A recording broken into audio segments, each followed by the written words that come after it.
May puso na po sila. Oo, sa likod nila. Ayun ho, ang daing naman niya rin sa akin dito. Kasi nagpapatayo po talaga ako ng puso. May butas na po yan. Kaya nga binakuran ko. Dahil ang mga bata, iniingatan ko.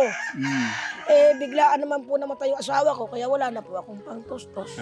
May pinapagawa po kayo dyan? Hindi na po siguro matutuloy. Baka patabunan ko na. Kasi nga po.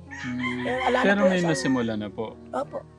Ay, may tubo na po rin po ako sana yan. Bali, 4 po na tubo. Tsaka gusto ko nga po lapit ayun po, paggawa ng poso para malapit ang igiban. Kawawa naman po yung mga bata, igib na igib malalayo. Kung mag-asaan pa ng sasakyan, mga batang malilit pa naman, gumigit na. Yeah. Kung hindi naman kayo lumipat, wala naman kayong problema sa puso, di ba po? Ngayon, nagkakaroon kayo ng problema dahil nga po yung isip nyo, hindi ko po din maintindihan. Ang ganda-ganda po nung lagay nyo doon. May poso kayo ho doon. Pinagawa ni Kuya Jun. Sorry na si Kuya Jun. Kasi kung iisipin nyo lang po yung sarili nyo na Apple, wala ang mangyayari. Ang naisip kong maganda, kung mahal nyo po yung mga bata, sabi ko sa inyo, pag-pray nyo yung magiging magandang desisyon. Ano po yung magandang desisyon? Okay lang na maiwan ho si Nanay Apple dito. Si Nanay Helen walang problema, mapait, sabi ko kay Nanay Apple. Pero sa tingin ko, mas mapapabuti yung mga bata dun sa mga kapatid. Ay, hindi ko bibigay dun yan. Ayaw. Sa'yo nang magpiwalay sa akin. Kuya Angelo, anong desisyon mo? Mag-stay ka dito? Dito ka anak, dito. Tumayo ka. Hoy, tumayo ka. Ano sabi mo? Gusto ko mama. Sasamahan mo si mama mo. Kasi nagagawa niya po yung gusto niya. Kasama po yung nanay niya. Kaya kung nasa akin lang po yan, natutuwid ko po yung mali. Kung sakasakali mo, tatay na maalam mo. Si ano po, si Allen. Allen, ikaw. Sama pa ako sa inyo. Sasama ka. Apo. Yan, sama niyo na yan. Ano na ako. Si Luglog. Sasama din po si Luglog. Saan po? Si Luglog po. Kayo lang po ang gusto kong maiwan dito. Nay Apple. Huwag niyo sasama yung anak ko na yan. Kasi Nay Apple, wala namang problema kay Nanay Helen. Ay, nako. Okay Diyan kay tayo Nanay. magkakaano, Tatay Ram. Makita niyo, patay na ako rito. Pag nilayo yung mga anak ko na yan, Hindi nga ilalayo. papatayin ko yung sarili ko. Makita niyo. Hindi, sa bahay daw ninyo ron. Yung uwi daw doon. Ayoko doon. Mababayan lang ng mga ano na doon. Kasi po Nay Helen, Ayaw ko doon sa may bahay at Tita Lot. yung amoy, nung ano po kasi nung kalabaw na amoy ko na kagabi. Bako nga eh. Saan po kayo pupunta? Hindi yan iaalis. Ngayon ko lang. Subukan niyo ilayo yung mga anak ko na yan. Hindi. Siya ako lang. Ako ang paniwalaan mo. O anong gagawin nyo sa kutsilyo? Pag nilayo yung anak ko yan din iuwi niyo ngayon yan doon sa bahay. Sigurado. Tatarak ko to sa sarili ko. Hindi alis yan. Nakikinig po kasi sa akin. Maano po sa akin yan? Hindi. Ako rin ang ano dito ka sa akin. Halika rito. Hindi yung uwi yan. Pinag-uusapan natin, halika. Pinag-uusapan natin. Ang ganda nga ng plano mo kanina eh. Umawak po ng kutsilyo ka, Tekram. Ngayon, ang lang ka naman. Basta ang malagay yung bahay mo, natutuol lang. Oo. Lagi yung mama mo dito raw. Halika rin usap tayo. Kung saan daw ka tayo yung bahay. Kung ayusin daw ito, Ayusin daw bahay. idilain mo na nga yung tubig eh. Tapos, alika na. Kung nakama yung mga nakanghilingi ko po sa Magkano lang naman yung hollow block at mga ano. Ilano ko po kasi tsaka yung sabi niya iladaig daw po sa iyo yung tubig. Sabi ko, nakakahiya naman nga ako. Kanina nga nagpingga yan. Kaya naglinis. Nagpusot ng ilang piraso. Dito kasi napapakaralan ko. Doon kasi Ayaw matapakaralan. Sabi po sa akin. Tsaka kung siya lang naman po, konting hollow block naman ng kahit nga hindi hollow block eh.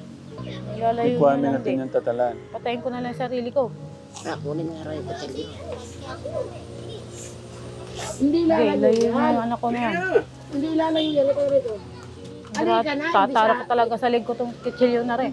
Makikita nyo na lang ako, wala nang buhay. Puntahan mo si Kondo. Puntahan mo ito mama mo. Ang totohanan po ako kay Manjo. Loyo po kayo, may kutsilyo po si Nanay Apple, baka... Hindi, maano po sa akin yan. Ah. Kahit po paano binibigay sa akin yan. Yun nga. Dati ko ano mga tagwa. O, pagin niyo tatay, may masasabi ba kayo? Binaba. Oo. Ang ganda nga po ng bihis na yun. Binaba naman niya ho. Kasi kung doon, baka lumala. Yeah.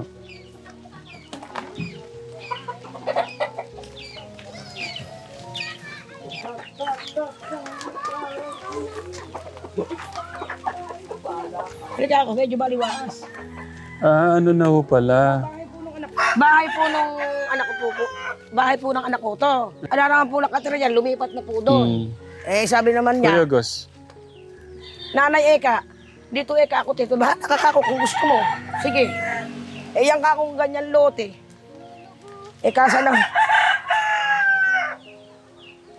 Kasa na ako kayo dyan. Oo naman daw, doon ka na kako magsisibi para kako hindi kayo masyadong maano ron. Tsaka naaano rin ako sa kanila, nakakaawa rin. Naaawa rin talaga ako. Okay, ganito po ang magiging setup na Apple. Na Apple dito po. Diba kasi doon, kumalag mo eh. Sige, ganito. Gusto niyo talaga magsawa ulit. Hindi nga papayagan ka. Pero yung kahit di niya payagan, yun yung gusto niya kasi. Gusto niyo ba talaga mag-asawa ulit? Lagay ko lang ito. Yun po yung gusto kong linawin. Kasi kahit tarangan pa natin to, kung meron naman siyang gusto niyo magsama nung niyo. Ano ba napag-usapan niyo na? Wala pa naman balak siya. Ano lang daw po, magtatrabaho daw muna siya para daw naipon daw muna. Para sa mga bata daw po. Para daw po wala daw po masabi sila Ate Aben. Sabi niya, magtulungan na lang niya tayong dalawa para niya. Para pagka nakaipon, yun, sabihin natin niya kay Nanay Helen. Ang balak natin. Kasi ang plano ko po ganito. Ibibigay ko po yung gusto nyo. Ibibigay nyo rin yung gusto ko. Tama po. Yung mga bata, dadalhin natin doon. Aayusin natin to. Aayusin natin to. Ibibigay nyo sa akin si Angelo, si Allen, si Luglog. Ay, hindi pwede. Bali hindi mo gawa ng bayan. Kung papalit lang pala yung mga anak ko. Mahal niya talaga yung mga anak niya. Hindi po, para maayos po yung nila, kinabukasan na Apple. Pero ibibigay natin yung gusto nyo, yung maayos natin yung bahay, tapos magsasama kayo nung tapos isa pa, papalagate ko po kayo. Ano na? Di ba dyan na lang kami sa ng babayan? Talagang doon ko lang gusto niya sa baboy. Baboy talaga gusto niya doon sa ayaw niya talaga. Masaya ayoko kung wala yung mga anak ko na yan. Pagbigyan nyo na ako. Basta ayusin natin Ay, hindi. yan. Bago niyo makuha muna, patayin niyo muna ako rin. Ayaw ko nga po ng gano'n. Gusto ko maging masaya po kayo. Pero po, Masaya kung ano yung mga anak ko. palagate natin. Pwede naman po pala ilikado lang sa ako niya. Pwede natin Di ba rin maghirap-hirap kami mag-ina, basta sama-sama lang kami. Hindi halimbawa, dadalhin ko ako sa ospital, ko, para bibigyan ang mag-aasawa. Kasi kung okay lang kung mag-anak kayo, mabibigyan nyo ng maalagaan nyo na maayos. Kung mag-anak kayo, ganyan lang din ang mangyayari ulit na maawa naman kayo. Talaga po, kapares po niya yung mga anak ko. Nag-anak. Naawa na nga po sa akin isang maikil ko na yun. Nanay, ba't yung mga kapares ko nag-anak hindi kayang buhayin? Nanay, nasan ba nanay yung ina niyan? Puro si Apple, pinupuri ko pa rin dahil hindi niya iniwalayan yung kanyang mga anak. Ang mga anak nito, yung mga ina nila, Maoy, nasaan? Yung ina nung kabila, nasaan? Mainam pa itong Apple wala kahit nanay na sinasabi na medyo may nagkakaroon na ng kaldag na konti. Mahal niya yung kanyang mga anak. Ako diretsahan po ako magsalita. Yung totoo lang po.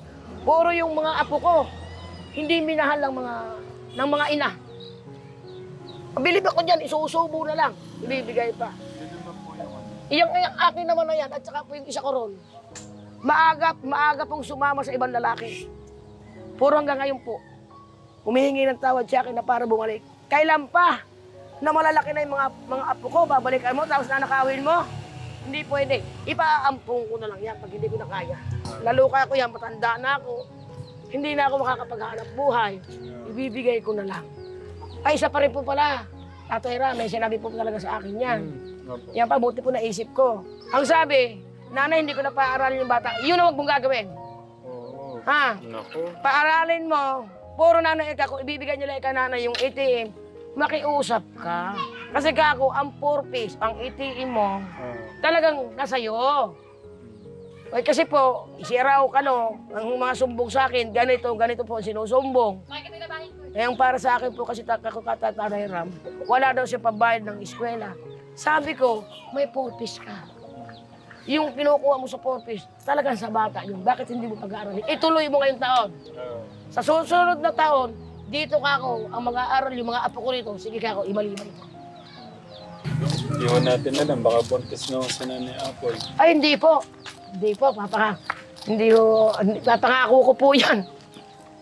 Kahit so, halimbawa, hindi naman ibilihan natin ng ano yan. Pregnancy Ah. test. Makakasigurado po. Opo.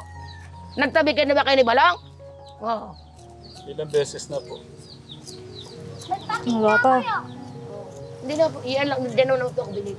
Hindi naman po siguro ako lulukohin yan. Tatay August. Yan lang po ang ano ko. Eh kulang na lang ako, kada hakbang ko, kasama ko yan eh. Ngayon, nung nalaman ko. Nung nalaman ko po, Tatay Ram, na gano'n. Kada hakbang ng pa ako. Nagugupit sila pag nahihilaw ko, nandyan ako. Lalabas lang siya dyan, magiging. Magiging siya ng kanya. Tsaka ang tao po kasi, Tatay Ram, pag nasubukan mo na, huwag mo nang ulitin. Kasi biktima lang ko dito yung mga bata. Tapos mo, mauulit na naman. Yun po ang kinatatakot ko. Yung mauulit na naman. Siyempre po, wala naman pong sasabihin na hindi ka ulit magbubuntis, kung dalang kawawa. Mahal ko din ho kayo, pero mas mahal ko yung mga bata. Ang gusto ko lang po ipaintindi sa inyo, lawakan nyo yung isip nyo. Yung kapakanan ng mga anak nyo, isipin nyo muna. Di ho ba kayo naawa? Tignan nyo. Parang malnourished na ho yung mga anak nyo. Ang ganda ho ng lagay ho nila doon. At saka, Malaki nga, nakita ko nga ako kanina dun sa pinanood ko po sa plug. hindi po. Kahit po kila Kuya Jun. Kung aalis ho kayo, huwag yun ang isama yung mga bata. Ba't hindi ko sasama yan? Alang, iwan ko sa mga demonyo. Ting binibigay niyo ko ng pera, kinukuha nila. Sabi, pang ano daw nilang service. Paano service ho? Yung service sa motor. Patulad ng pumunta kayo doon. Ano sabi sa akin ni Balot? Hingian ko raw kayo ng pang-service. Pagka hindi ko raw nahingaan ko raw ng pera, di raw niya isasakay yung mga bata. Ngayon. Ito man John. Ganon din. Hihingaan din ako pang kuryente, pero yung utang niya sa akin, di niya mabayad-bayaran. Sabi niya, puputulan din kami ng kuryente. Sabi ko naman, sige, putulan niyo. Bayaran niyo muna ako yung inutang yung 4,000. Si Ate Abin din, ganon din. Hinihingan din ako ng gatas. Katulad yung gatas na binibigay niyo nun. Kinukuha pa ni Ate Abin. Pagka hindi ko naman ibibigay, nagagalit. Hindi ko makakalimutan yung pinahiya niya ako sa Rubina. Yung minura-mura niya ako. Yun lang. Yung sinabihan akong bobo, sira ulo. Tapos kukuha niya yung mga anak ko. Gagawin niya lang alila. Mag-ariya ng kahoy. Ang sasahod ng mga bata, 5 piso. Baon pa nila, dilata. Yung binigay kong ano sa kanila, hindi nila binibili. Sabi, pambili daw ng damit na iano sa eskwelahan. Papalit-palit lang sila ng damit. Pag minsan, pambahay pa sinusuot nila sa eskwela. Matulad yung sinahod ko na sa Porpes. Magkano yung sinahod ko sa Porpes? 15. Sakit ang ulo ni Tatay Ram. Ang binibigay sa akin, 100. Kakasya pa pambiling bigas namin. Tsaka ulam. Tuyo. Tuyo at iklog. Tapos sasabihin nyo, ibibigay nyo yung mga anak ko doon? Gusto ko yung mga bata. Hindi, baling mamalimos na lang ako. Basta lang maibigay ko sa mga anak ko. Kaya ko mamalimos dyan. Nasubukan ko nga mamalimos nun. Yung wala pa akong anak. Ngayon pa kaya may anak ako. Kaya ko mamalimos dyan sa daan. At saan kami matulog mga ina. Hindi talaga ako uwi doon. Sabi ko, Pag-aaralin ko yung anak ko, Pero, bigay nila yung ATM ko. Pagka hindi nila ibigay yung ATM ko, pahihintuin ko yan. Kainin nila yung ATM ko kung gusto nila. Wala naman din na nakikinabang doon sa pera, kundi sila lang din magkakapatid. Sabi po ni ate, hindi niyo daw po kasi alam gamitin yung pera. Ginagamit naman nun sa mga bata eh. Gamit ba yon? Pinahiram niya kay Junjun, pinahiram niya doon sa asawa niya, kay Kuya Ilo. Tapos ang binibigay sa akin, pang 100. Makakabili ba ng bigas na 10 kilo? Ulam? 1 kilo. Tapos 1 tuyo lang. Pinag-ate-ate pa ng magkakapatid.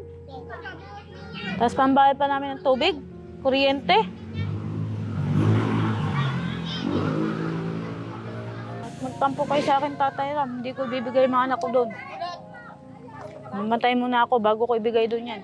Pag binigay nyo doon yan kay Taben, tsaka kay Bajik, patayin nyo muna ako bago nyo makuha yung anak ko na yan sa akin, sa mga kamay ko. Dahil ako ang naghirap dito sa mga bata na rin. Lahat ng pagkain, binibigay ko. Isusubo ko na nga lang, ibibigay ko pa. Binibigay ko pa sa kanila, kahit wala akong may ulam sa kanin.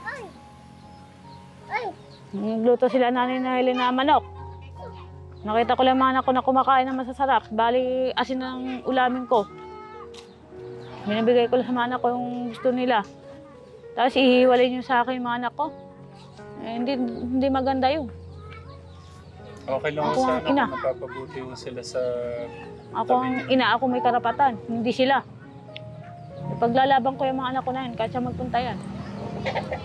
Dapat nga, si Bebe Aaron, nasa akin din yun eh.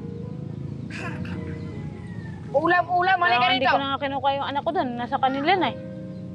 Inangkin nila na parang anak nila eh. May sasakyan.